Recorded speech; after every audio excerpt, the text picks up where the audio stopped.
అందరికీ నమస్కారం. సో నిన్న చిరాల రూరల్ పోలీస్ స్టేషన్ అంటే ఈపురపాలెం పోలీస్ స్టేషన్ పరిధిలో నిన్న ఎర్లీ మార్నింగ్ అరౌండ్ 5:45కి ఒక అన్ఫార్చునేట్ షాకింగ్ ఇన్సిడెంట్ జరిగింది. ఒక 21 years old అమ్మాయిను అత్యాచారం చేసి హత్య చేయడం జరిగింది. అమ్మాయి ఎర్లీ మార్నింగ్ 5:30, 5:45 టైంకి బహిర్భూమికి బయట వెళ్ళడం జరిగింది. అక్కడ అమ్మాయిను రేప్ చేయడం, తర్వాత అక్కడే అమ్మాయిను మర్డర్ చేయడం జరిగింది. సో ఈ ఇన్సిడెంట్ మీద ఇమ్మీడియట్గా crime number 169/24 of Chirala rural police station under section 302, 376 IPC కింద కేసు నమోదు చేసి ఇమ్మీడియట్గా ఇన్వెస్టిగేషన్ టేకప్ చేయడం జరిగింది. సో సీన్ ఆఫ్ క్రైమ్ని క్షుణ్ణంగా పరిశీలించడం జరిగింది. నేను కూడా, ఐజీ గారు కూడా, అందరూ కూడా సీన్ ఆఫ్ క్రైమ్ని పరిశీలించడం జరిగింది. సీన్ ఆఫ్ క్రైమ్లో ఉన్న అన్ని ఆధారాలు, అన్ని ఎవిడెన్సెస్ సైంటిఫిక్ మేనర్లో కలెక్ట్ చేయడం జరిగింది. అక్కడ క్లూస్ టీమ్ పంపడం జరిగింది, అదేవిధంగా డాగ్ స్క్వాడ్ కూడా పంపడం జరిగింది. సో అన్ని ఎవిడెన్సెస్ కలెక్ట్ చేసి ఇన్వెస్టిగేషన్ టేకప్ చేయడం జరిగింది. ఈ కేసును సవాల్గా తీసుకొని, అంటే ఈ కేసులో అప్పటికి క్లూజ్ లేవు, అంటే ఎవరు చేశారనేది మాకు ఎటువంటి క్లూజ్ లేవు. ఈ కేసును అందుకని సవాల్గా తీసుకొని, అంత సీరియస్ ఇన్సిడెంట్ జరిగితే 10 టీమ్స్ ఏర్పాటు చేయడం జరిగింది.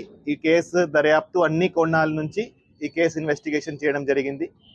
సో మన అడిషనల్ ఎస్పీ బాపట్ల విఠలేశ్వర్ గారి ఆధ్వర్యంలో DSP Chirala and DSP Bapatla, అదేవిధంగా ఇన్స్పెక్టర్స్ అండ్ సబ్ ఇన్స్పెక్టర్స్ కింద 10 టీంలు ఏర్పాటు చేసి అన్ని కోణాల నుంచి దర్యాప్తు స్టార్ట్ చేయడం జరిగింది. సో ఆ ఇన్వెస్టిగేషన్ పరంగా ఈరోజు సాయంత్రం చిరాల అవుట్స్కర్ట్స్లో హై రెస్టారెంట్ దగ్గర 3 ముద్దాయిలని అరెస్ట్ చేయడం జరిగింది. ఈ 3 ముద్దాయిలు ఈపురపాలెం విలేజ్కే, సేమ్ విలేజ్కి చెందిన వాళ్ళే. A1 Devarakonda Vijay, A2 Karanki Mahesh and A3 Devarakonda Srikanth. So వీళ్ళు ముగ్గురికి ఇంతకు ముందు కూడా వాళ్ళ మీద కొన్ని కేసులు, క్రిమినల్ కేసులు ఉన్నాయి. ఎవరైతే A1 and A2 ఉన్నారో వాళ్ళు ఆ రోజు ఎర్లీ మార్నింగ్ అరౌండ్ 5 గంటలకి అదే ప్రాంతంలో, ఆ రైలు పట్టాల దగ్గర మందు తీసుకొని అక్కడ వాళ్ళు డ్రింక్ చేస్తున్నారు. సో వాళ్ళు నార్మల్గా అదే ప్రదేశంలో తరచుగా డ్రింక్ చేయడం జరుగుతూ ఉంది. అదే టైంకి ఎవరైతే హతురాలో ఉందో, ఎవరైతే విక్టిమ్ ఉందో, ఆమె ఆ ప్రదేశానికి వెళ్ళడం జరిగింది. ఆ ప్రదేశానికి వెళ్తే వాళ్ళు అదే అవకాశంగా చూసుకొని ఆమెను ఇద్దరు బలవంతంగా లాగేసి బుషెస్లో తీసుకువెళ్ళి అక్కడ ఆమె మీద అత్యాచారం చేయడం జరిగింది. తర్వాత ఆమె నోరు మూసుకొని ఆమె తల మీద రాయితో కొట్టి ఆమెను స్మదరింగ్తో, అంటే ఆమె నోరు ముక్కు మూసుకొని ఆమెను అక్కడ చంపడం జరిగింది. ఇది చేసినాక వాళ్ళు అక్కడ నుంచి పారిపోవడం జరిగింది. పారిపోయి వాళ్ళిద్దరూ వాళ్ళ ఇంటికి వెళ్ళి అక్కడ వాళ్ళ బట్టల మీద కొన్ని మట్టి, తర్వాత కొన్ని ఈ మార్క్స్ ఉన్నాయి. అందుకని వాళ్ళ ఇంటికి వెళ్ళి అక్కడ బట్టలు కూడా చేంజ్ చేయడం జరిగింది. దాని తర్వాత వాళ్ళు ఒక్కసారి మళ్ళీ సీన్ ఆఫ్ క్రైమ్కి రావడం జరిగింది. అప్పుడు కొంతమంది వాళ్ళను అక్కడ చూడడం జరిగింది. అంటే వాళ్ళు సీన్ ఆఫ్ క్రైమ్లో మళ్ళీ ఆ రోజు కొంతమందికి కనపడ్డారు.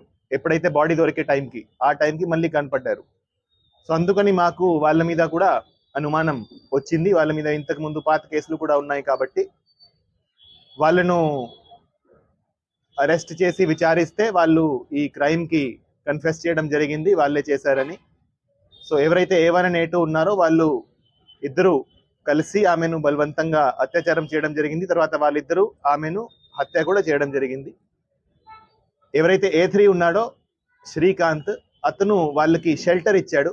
సో వాళ్ళు ముగ్గురు కూడా చిరాల టౌన్లో ఒక లాడ్జ్లో వాళ్ళు ఒక రూమ్ తీసుకొని అక్కడ వాళ్ళు షెల్టర్ తీసుకున్నారు.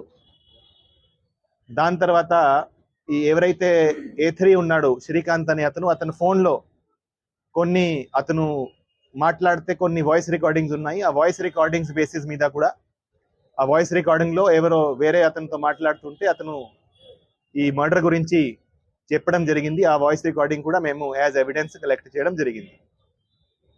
సో ఈ కేసులో అన్ని ఆధారాలు, ఈ వాయిస్ రికార్డింగ్ కానీ, అక్కడ సీన్లో ఉన్న వాటర్ బాటిల్ కానీ, ఫింగర్ ప్రింట్స్ కానీ, అక్కడ ఉన్న చెప్పళ్ళు కానీ, బట్టలు కానీ అన్నీ కలెక్ట్ చేసి అన్ని FSLకి, ఫోరెన్సిక్ సైన్స్ లెబార్టరీకి పంపడం జరిగింది. ఆ రిపోర్ట్ కొన్ని రోజుల్లో వస్తుంది. ఈ కేసులో త్వరలోనే ఛార్జ్ షీట్ కూడా ఫైల్ చేస్తాము. ఛార్జ్ షీట్ ఫైల్ చేసి త్వరలోనే ఈ కేసులో ట్రయల్ కూడా కంప్లీట్ అయ్యేటట్టు, వాళ్ళకి ఖచ్చితంగా శిక్ష పడేటట్టు ఖచ్చితంగా వాళ్ళను మేము అన్ని చర్యలు తీసుకుంటాము. సో ఏదైతే సెక్షన్స్ అప్లై చేయడం జరిగింది ఈ కేసులో, దాంట్లో మాక్సిమం పనిష్మెంట్ అంటే 20 సంవత్సరం రిగరస్ ఇంప్రిజన్మెంట్ ఉంది. సో అంటే లైఫ్ ఇంప్రిజన్మెంట్ కంటే కూడా ఎక్కువ ఇంప్రిజన్మెంట్ ఈ సెక్షన్స్ కింద ఉంది. సో సెక్షన్ 376D అంటే gang rape and murder 302 IPC కింద కేసు నమోదు చేసి వాళ్ళని ఈరోజు అరెస్ట్ చేసి రేపటికి వాళ్ళను కోర్టులో ప్రొడ్యూస్ చేయడం జరుగుతుంది. సో ఈ కేసులో ఈ అంతా పోలీస్ యంత్రాంగం నిద్ర లేకుండా నిన్నటి నుంచి కంటిన్యూస్గా దాని మీద కృషి చేశారు, చాలా కష్టపడ్డారు. సో అందరినీ హృదయపూర్వకంగా అభినందిస్తున్నాము. ఈ కేసును ఈవెన్ మన రాష్ట్ర ముఖ్యమంత్రి గారు కూడా దాని మీద ఆదేశాలు ఇవ్వడం జరిగింది. హోమ్ మినిస్టర్ గారు కూడా నిన్న రావడం జరిగింది. హోమ్ మినిస్టర్ మేడం కూడా దాంట్లో ఆదేశాలు ఇవ్వడం జరిగింది. అదేవిధంగా DGP గారు, IG గారు కూడా ఈ కేసును కంటిన్యూస్గా ఫాలో అప్ చేశారు అండ్ కంటిన్యూస్గా ఇన్స్ట్రక్షన్స్ ఇచ్చారు. దాన్ని బట్టి